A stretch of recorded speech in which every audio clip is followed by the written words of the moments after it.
Up Gun on Kitchen Family. We were lucky enough to get in early on the My Hero Academia collectible card game. Now, this is a system that's been around for a while, actually. And being in business 7 years, I never realized all these games were connected. But the system is the Universus system. It used to be the Universal Fight system. Now it's the Universus Fight system. And it's been around about 14 years. And me owning the store for about 7 years, I've seen these different anime-based games or video game-based games keep popping up like once a year. Last year or 2 years ago was Cowboy Bebop. Saw the Street Fighter one. Didn't know about the Mortal Kombat. Saw the Mega Man. And it turns out all these games are connected under the UFS system.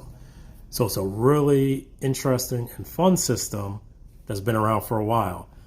I gotta say, I think they need to do a little bit with their marketing because all these games actually seem like standalone games. That's kind of how they put them out. So, for example, My Hero is gonna have 6 waves and probably go all of 2022, maybe into 2023. Without releasing anything else for the other ones. The other ones are done. This one's going to be about 6 waves of My Hero. So you could just play My Hero and never need any of the other ones unless you want to play them. And they actually keep the last 10 series that they've released playable against each other. And then they phase them out from oldest. So I think like the very oldest there's 2 series of Mega Man. The very oldest one's phased out, but the newer one you can still play against these. And even weirder, you can actually mix some of those cards they can be mixed in decks. So I'll get into how deck building works in a little bit. But very interesting and very unique in that sense. So we used to have Weiss Schwarz Nights here, which is another anime-based game system. But that was, every 3 months they would release a deck for a particular anime, and you could build that anime's deck, say Kill la Kill. You could build that deck up and fight it against Sword Art, for example. But you couldn't interchange the cards or mix them or anything like that. And it was a good game. And we had a good group and people had a lot of fun with it. But this one's a little different in the sense that you can actually mix decks and all those kind of fun things. And the game style is very different. I tried to learn Weiss Schwarz. And first of all, let me start off. I'm not a card player. This is actually the first card game that I've really learned and can explain. So I've tried to learn Magic like once, one game, didn't really get it. Tried Weiss one game, didn't really get it. So this is actually the first one that I sat down and was able to learn. Some people actually say this one's a little complicated.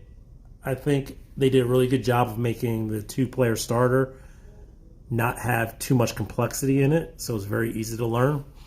And really, the only thing that's complicated is the blocking phase, which is just simple math. You just need to know what to add. And then you can have a lot of cards out on your table at once, so you gotta do a lot of keeping track of things. But beyond that, it's all just simple arithmetic. So, first of all, one of my favorite things about this is what they call progressive difficulty. So this is when you play cards out of your hand. You have to, for example, if I want to play this card, I would have to pay for the value of this card, which is only 0. I could put it here and be free, basically. If I want to pay for this card, I would have to pay for it, and it would be 2 plus 1 because it progressively gets harder. And then, say this is my deck that I was pulling cards from, which would be checks. When I flip this over, I'd be looking at the bottom number, and the bottom number would have to be higher than these 2 numbers together. And that's how you pay for your cards. And then there's ways, if you can't make that number, to tap other cards to get to the value you need, which is really cool. Some cards are attacks, some cards are foundations, which are kind of like building, and they go into what's called your stage area, which is down here. And they're kind of like your backstory, the techniques you've learned, especially in this one. A lot of them are like techniques you've learned over time. So, like Bakugo has a lot of stuff with like his mom and stuff like that, giving him the uniform. I'm sorry, Midoriya. When his mom gave him the uniform, that's one of the cards. And they're just like techniques that they've learned that can help them boost either their offense or defense. and you put them in your foundation. You can use them to help pay for stuff, and you can use them to boost. So games are pretty quick. Games can be brutally quick, especially if you get like combos are very rampant in this game. You can get some insane combos and do like 20, 15 damage would probably be pretty high, but you can do like 15 damage in a turn. And so far, we've only seen characters up to 28 health, and 30 looks like it's the max there. And we've played with a character only at 20 health, so you can knock somebody out in a couple turns, so games can move very quickly. We bought into the bundle from Asmodeus, which gave us early access. This game probably won't be available through normal distributors until December, I believe. But since we bought direct from the company, we got early access. We'll have it available tomorrow on the 15th.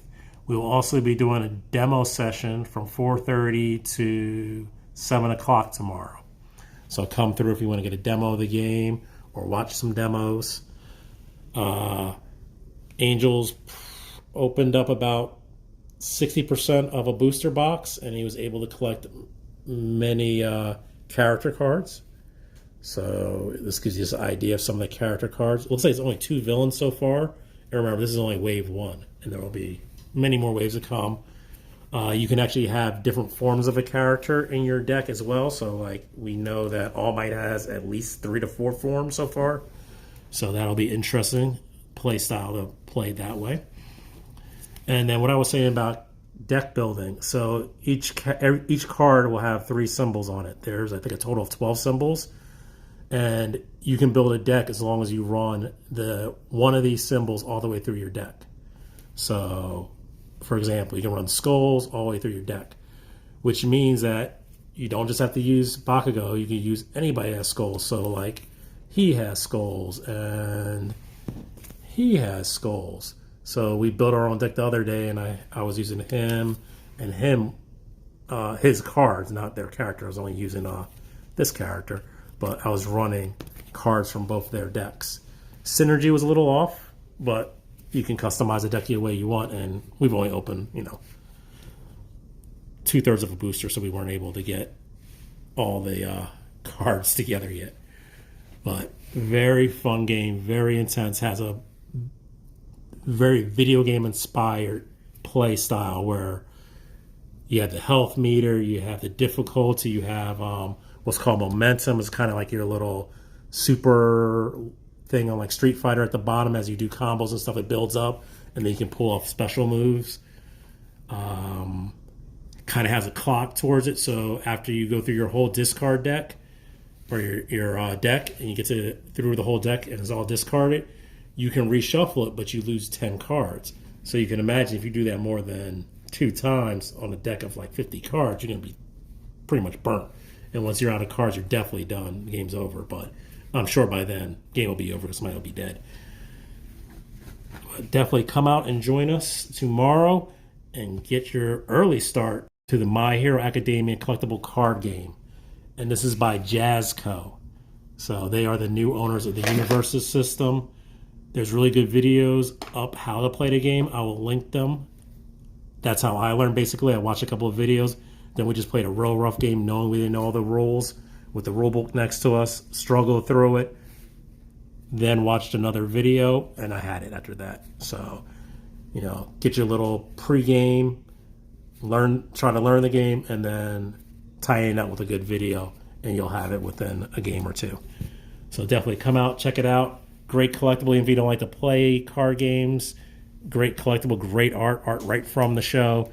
And it's easy enough for non-card gamers to learn too, because myself and Mike, who never played a card game at all, we both learned it in a day and enjoyed it. So definitely, and card gamers pick it up really quick. So all right, I'll talk to you guys later. Peace.